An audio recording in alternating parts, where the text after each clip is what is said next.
बच्चों, आपके सामने जो टॉपिक लेके आई हूँ वो है अंतर्दृष्टि सूझ का सिद्धांत।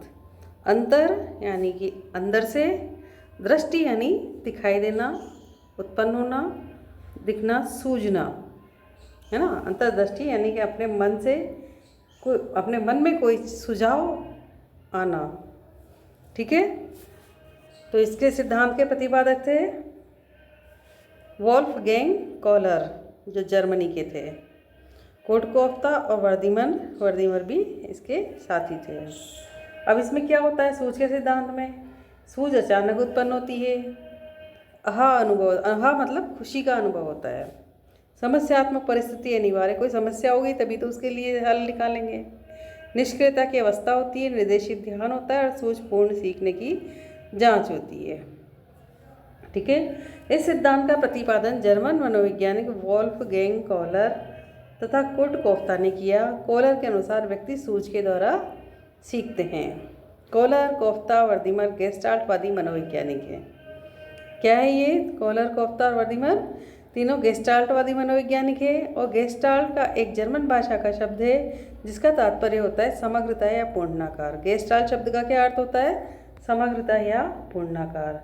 यूरेका शब्द भी सूझ का ही समानार्थक है जिसका तात्पर्य होता है मैंने खोज लिया। यदि यूरेका शब्द का अर्थ निकालें तो क्या होता है? मैंने खोज लिया। ठीक है, कॉलर के अनुसार जब भी व्यक्ति किसी विषय वस्तु या पाठ को सीखता है तो सीखने से संबंधित हर पहलू को समझने की कोशिश करता है। कोई भी काम करने से पहले वो सोचता है उसमें क्या होगा, कैसे होगा, किस प्रकार होगा, उसे सारी बातें समझने की कोशिश करता है। इस कोशिश में वह अपनी वस्तुओं का नए ढंग से प्रत्यक्षीकरण कर उनका आपसी पहलुओं को समझ जाता है। फिर क्या करता है? वो अपने हिसाब से उन चीज़ों को समझ जाता है जिससे उसमें अचानक सूझ उत्पन्न होती है। अतः सूझ के लिए अभ्यास की आवश्यकता नहीं होती, यह अचानक उत्पन्न होती है। हमने कोई काम किया और उसका बार बार अभ्यास हम कर रहे हैं तो वो सूझ नहीं है। सूझ होती है हमारे मन में अचानक उत्पन्न हुई सुझाव। सूझ मतलब सुझाव, सूझ, दृष्टि। ठीक है। फर्नांड सूझ से कॉलर का तात्पर्य इस बात से था कि किसी भी समस्या का समाधान उद्दीपक अनुक्रिया के बंधों को धीरे धीरे बंधने से नहीं होता, अपितु उद्दीपकों के संबंध को अचानक समझ लेने से होता है। कितनी बार क्या होता है, वो उद्दीपक और अनुक्रिया के जो बंध होते हैं, जैसे हमने पावलोव में देखा है ना, स्किनर में देखा, तो वहाँ अचानक से मतलब कि उद्दीपक और अनुक्रिया का संबंध बनाया गया था।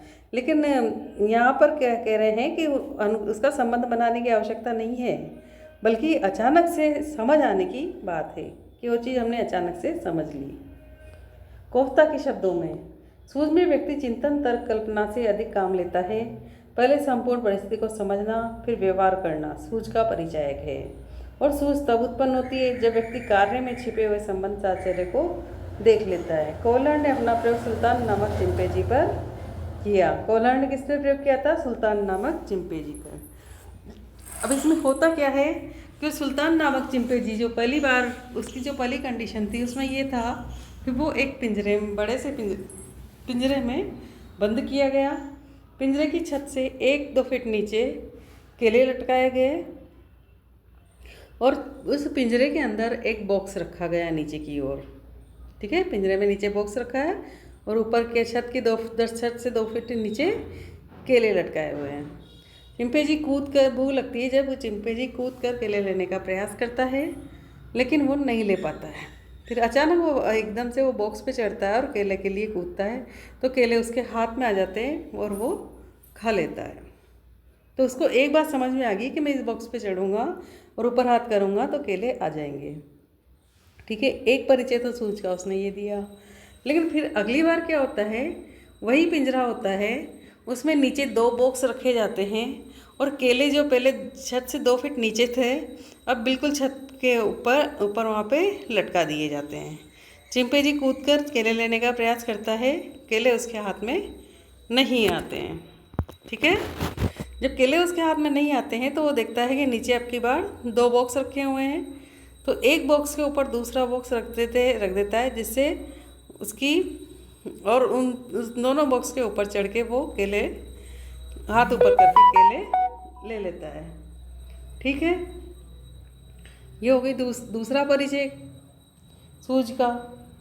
तीसरी कंडीशन में क्या होता है कि सुल्तान नाम का जो चिंपैंजी होता है वही पिंजरा होता है, बड़ा सा पिंजरा, उसमें अंदर एक छड़ी रखी जाती है और केले अब की बार छत पे नहीं लटके होते, केले पिंजरे से बाहर रख दिए जाते हैं और पिंजरे के अंदर क्या है, छड़ी। पहले तो हाथ बढ़ाकर लेने का प्रयास करता है चिंपैंजी उन केलों को कि हाथ बाहर निकाल कर के केले आ जाए हाथ में, लेकिन उसके हाथ में नहीं आते हैं। वो देखता है वहाँ एक छड़ी रखी हुई है, उस छड़ी की सहायता से वो केले अपनी ओर खींच लेता है और खा लेता है। ये हो गई तीसरा परिचय उसकी सूझ का। चौथा परिचय, चौथे में क्या करते हैं, वही पिंजरा होता है, उसमें 2 छड़ी रखी होती है। छड़ी ऐसी होती है कि एक छड़ी दूसरे में जुड़ जाए, ठीक है, पर वहाँ पर 2 छड़ी रखी होती है और केले इस बार जो पिंजरे के पास रखे हुए थे अब की बार पिंजरे से दूर रख दिए जाते हैं।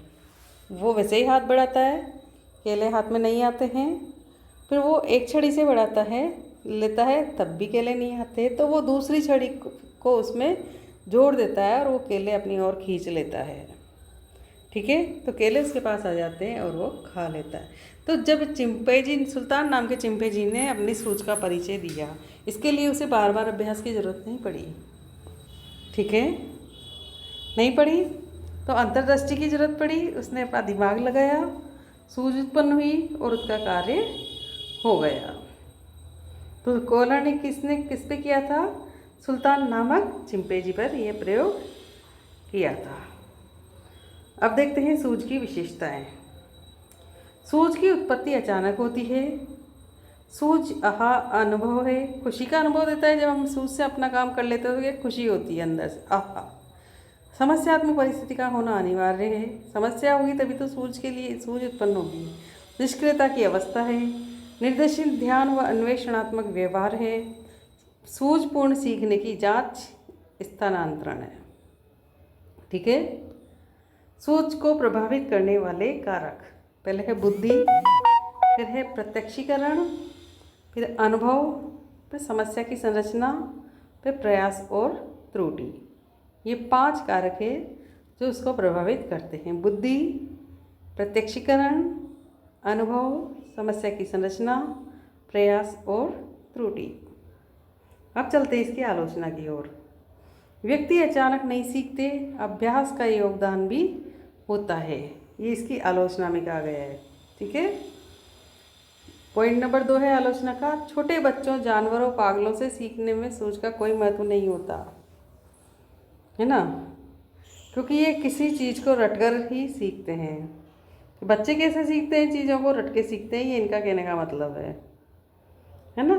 क्वेश्चन पॉइंट नंबर 3, यह सिद्धांत निम्न कक्षा में उपयोगी नहीं है। पॉइंट नंबर 4, सूझ पर भी वंशक्रम वातावरण का प्रभाव पड़ता है, जिसकी बात कोहलर नहीं करता। अब देखते हैं सूझ के सिद्धांत की शिक्षा में उपयोगिता। बालक को कोई भी समस्या पूर्ण के रूप में दी जाए, साथ ही समस्या का कोई भी अंश छिपा हुआ नहीं होना चाहिए। जो भी ज्ञान बच्चे को दिया जाए उसका सामान्यीकरण कर दिया जाना चाहिए। विभिन्न विषयों को संगठित करके पढ़ाया जाना चाहिए। अधिगम तत्परता का विकास किया जाना चाहिए। उद्देश्यों की स्पष्टता हो। अधिगम के तीनों स्तरों के अनुरूप वातावरण का निर्माण किया जाए। इस तरह अनुकूल विषय वस्तु पढ़ाई जाए और अभिप्रेरणा प्रदान की जाए। मोटिवेशन भी ज़रूरी है, ठीक है। तो मुझे उम्मीद है आपको सूझ का सिद्धांत समझ में आ गया होगा। हमारे चैनल को लाइक शेयर सब्सक्राइब करें। जय हिंद, जय भारत, कमेंट करना ना भूलें।